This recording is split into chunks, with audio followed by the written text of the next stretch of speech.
Good afternoon, it's the 22nd, 2 November 2025. A pair of jump leads are a useful thing and you can buy them. They're usually Chinese, they usually have copper clips and they usually last a week with me anyway.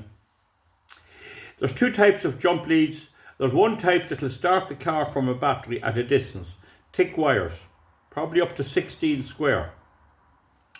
Usually now they're aluminium. Or you can have a more gradual charging where your own battery could be a 13 volt and the receiving battery could be 11 volts, and so the 2 volts will trickle in, but it's very, very slow. The other way then is to connect your wires across, remove your wire on the battery, leave it off it, and then the charge from the alternator of the car will go into the other battery, the low battery. The alternator has a regulator and it has a measure, and it measures half the voltage in the system, in the alternator and the battery combined. And if it's below the 12 volts, it'll automatically put in more energy into the rotor and increase the output of the alternator. So if your own battery is high, the alternator will be putting in very little. When you connect it to the other battery, the battery will bleed a little bit and it'll charge a bit. The other way then is just have a 10 millimeter reg. Most people will be able to have, most of them are 10 millimeter, and just open one of the terminals on the battery while it's connected up and let the charge of your car charge up the receiving battery. Either way, if you leave these on for a while, they'll probably solve the problem. I knew a friend of mine who used to go to a place in Dublin which does good fish and chips, somewhere down in Irishtown. And once a week this chap would go to it, and he went to it one day and he rang up and had his order all grand. He decided to eat it in his machine, his vehicle.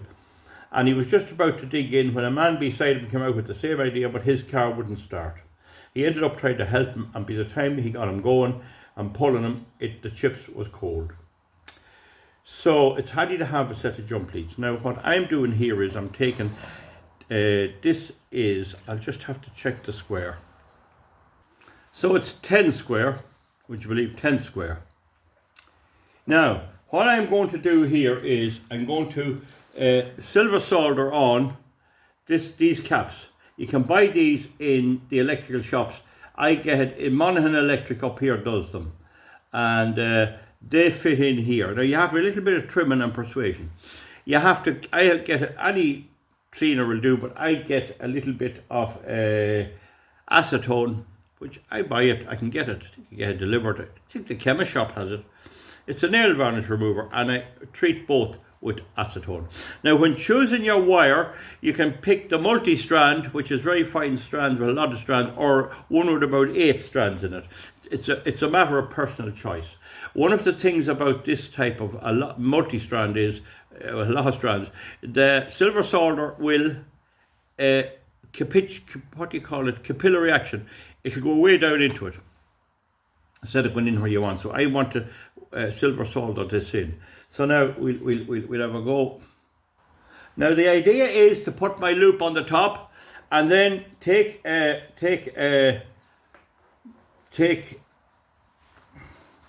this job here. You see, if this shrink fit stuff, so I'll be putting this on here, down here. Bring this will be shrunk, so when this is shrunk it'll go over it. But for now we'll just show you, you put this up here onto the crocodile clip to stop it getting all the bending here. This goes up then and shrinks on it, and then this shows you the negative or positive of the wire. Are you with me there? Now I silver solder them on using Coop Alloy. Now they're an English company and they're, like everything else, they're a bit more expensive. The postage isn't that much really. It's a very small thing, like it's only a package, you see, and I got a little bit of their higher silver solder. Now this is a 3/8. This is 38% silver. Now I find while any silver solder is all right for most hacking about, when you go to tasty work like that, where you have other components, if you go with the good, Johnson Matthey does it as well, but if you go with the good one from Coop Allies, CUP Allies, and I get nothing off them. Dear, I think €55 I give for a small bit. This bit and about double this amount. See, there's silver in it. But if you go them, I don't know, everything seems to work, and the flux seems to work well, and tricky work, it's good. So I do use big old rough stuff too for certain jobs, but for the thing I'm at here where you could melt the copper wires, I use this. So this is it here, Coop Ally. It's cadmium free. Well, cadmium is banned, and I don't think it should be, but that's another day's work. Now I get nothing off them for that. So I'm soldering on the little eye. Now this is another package I got from them. It's 1 meter long, 455 by 0.7 millimeter in diameter, and this is 55. The 55 means it's 55% silver. So you won't use this except for tricky little bits. If you're repairing a clock, you'd probably use this where you have tricky things where you need low volume, low heat, and strong bonds. Not as strong as the 438, but it's still quite strong, and it colour matches most steels. It comes out as sort of a grey. So this is expensive stuff. But anyway, that's because silver is high. Now here's just bought crocodile clip, and the bolt is here, too near to this. In my opinion, too near, too much on this. So what I do is I come along and I drill a hole well in from it. Do you see the way the two are now? See that this one here, the hole is here. Can you see that there? I moved it to there. Whereas this one here, you see, it's not drilled. You see? So the one on the bottom is not drilled. The one on the top is drilled, and that brings the wire in further, which in my opinion is a better job. And also because I'm using the ring, it's too wide to fit in here. So it's been a success. One strand of that silver solder 438 would do you a long time. If you have a MAPS torch, the one that Jefferson or whoever they make, they should do the job. They should do the job okay. Now, you see here the way it goes in. So grind off both sides of this. After you solder, there'll be silver solder and dirt stuck in it. Grind it off. Now you can see this here is, can you see it? This is in here. It's into this. So that's a great joint. Now the next thing is to bring this tail here up so there's not a space in between. You don't want that. So get your vice grips or your vice and get that sorted and clamp and crimp it. Now so far so good. So make sure to file off or grind off both sides of this lug. You have to put the screw from the bottom up. The nut must be on the top because the hole in this lug or connector is smaller than the nut, but bigger than the screw. So the screw will pull through it. You can't do that. The next thing I did was I crimped these here. Do you see this? I crimped these here. I know it might be a bit hard to see. You see the idea? Crimp them here, right? Now, some lad there one day, oh, what's his name? Go and clean yourself. These. I was on a politics.ie site years ago, and they used to be always on about me when I started making videos. Oh, your jumper's dirty in this.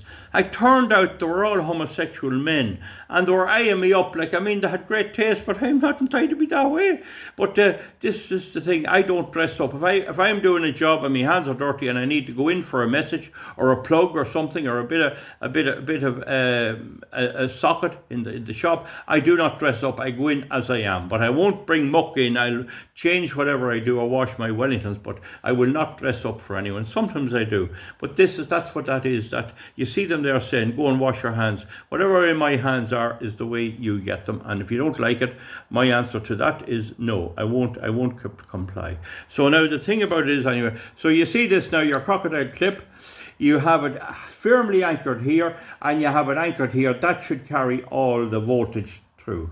Now, just to look at the situation, then we now have the next thing to do is to bring up our blue for the neutral. You have to have a blue and a red. The other one is red. Make sure that you don't have the red and the blue. You have to have the two ends the same. Bring up this, and now we'll shrink this on. I'll just use the space heater now. Job done. The next thing now is to bring a piece of this. Did I show you this? This piece of it's 10 mil up on this. You see, braided pipe. See that? And tighten up. Now the function of this is that it provides a bit of stability here, particularly where you're after heating it. Now you could argue that, you see, you need to strip back a bit of the cover of the wire because it'll melt with the heat. So this replaced it fairly good. Now this is not shrink fit. You possibly could get very heavy shrink fit, but this should give it a wee bit of help, a wee bit of strength and reinforcing, right? So that's that done. I have this tightened. Now I've placed this in just using a bit of steel in the vise, and I've clinched it. I put it down like that, and I walloped it down so to widen out or expand the nut, make it less likely to loosen. But I've tightened it very tight with the Phillips screwdriver. So now the next thing then on the last job is to push this piece of stuff up. Now you must have a bit of the blue out. You see, in fact, I'd like to have another bit of it out, but that's adequate. Once the user can see this is blue, okay, you must have the blue out. So now I'm going to shrink fit this, and half of the times you'll get this wrong. The problem with it, when you heat this here also gets warm. And if that gets warm, it'll melt this. So you've got to be very, very careful with this. The minute it goes to shrink, take it away from the heat, okay? Now remember, a blow lamp or a cooker or anything will do this. So I put it down in front of the space heater and I pulled it up. Like you say, there's the bottom of the space heater nozzle. I pulled it up and down a bit till this went to seize, tighten up this bit. This is grand. This is the bit you want to protect. And then I pulled it down a bit until I got a fairly neat fit. See that there? Fairly neat fit, okay? Still hot. But if this gets too hot, it'll burn this. It's not the end of the world, but it'd be nice to have it insulated. So there's no insulating tape with this, and I'm finished with it now. And did I learn that? Yeah, I'd have this sticking out a bit more. I'd have the blue coming out another 3 inches so that it's obvious to see. But still, I think if you're putting it on the battery, you'll very soon see that that's the blue one. You know, now the other end, I have this end here now just to do last. This one here I have this one done. I have to do it now, and it's a bit raggedy, but it's quite good. So you see, anyway, you could try other ways of doing it, but this is what I'm just showing you. Now, when I go back here, I have a wee bit of 12 mil braided pipe, and then on this end here, I have my two here. You see. So you need to be able to know that this one here is red, and then the other one, the corresponding one here, is red, and that this one here is blue. If this is blue, well then the one you want to correspond on the battery is this one. This is blue. So that's what I say. Buy enough of it. Well, one length should do you for a set. Now actually what happens to me is, oh, I see you made these. Would you ever make me a set, Val? You know, it's not this idea. I'd say 14 euros maybe. What's them, about 2 euros? But these things here, it's not that. It's the time. You see, this is the problem. What do you see? Is there a price label on these? Yeah, 250. 250. So now, right, we're almost ready. Just do the same to this one now, and we're almost ready to go. Just tighten it up, and I should have a nice set of jump leads. This is the second one. Nice set of jump leads. And it'd be nice if you could roll them up and put them in some kind of a container. Something, I'd say, you know, one of them high metal wine bottles that you get presentation would be all right. Some that'd hold them. You wouldn't want to be sealed that the water get in. But these will let you out of an awful hobble, and these are grand clips. I mean, they'll do you good enough. Don't let them get rusted. These will stick on the battery. They're good enough. They'll not start a car direct. If that's what you want, off you go, get a pair of proper jump leads and all that.